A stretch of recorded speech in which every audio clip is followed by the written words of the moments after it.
I don't think that Kemi Badenoch is being straight with us. She is the leader of the Conservative Party. And what I would argue is that what allows her to embrace those conservative values is the fact that she has herself completely together in terms of her identity.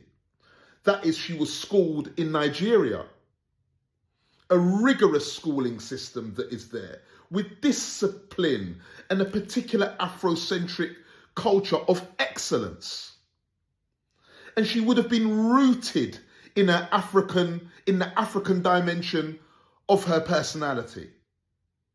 Grounded, sound of mind, rooted, culturally together.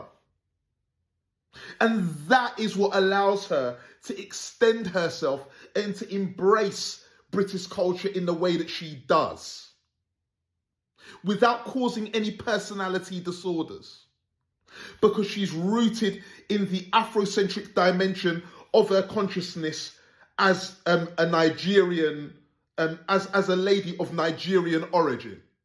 And she will know this.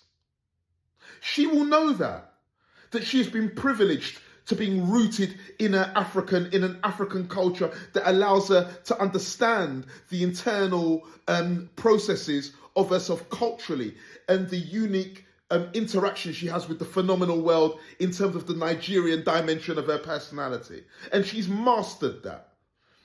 She's mastered herself as an individual. And that has allowed her to go on and achieve great things academically and to rise to the level that she has in terms of her hardworking ethic and in terms of being able to embrace British culture.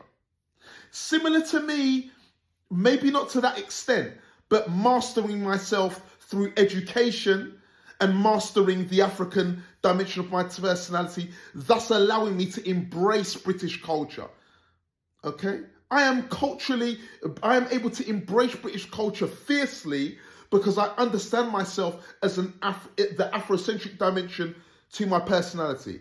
And therefore I can embrace British culture fully without any personality disorders. But one needs to master themselves before they can embrace something else. And that is what that's what being conservative is. It's being together so that you can, be self-sufficient and be part of a meritocracy. But you must be together as a whole human being first.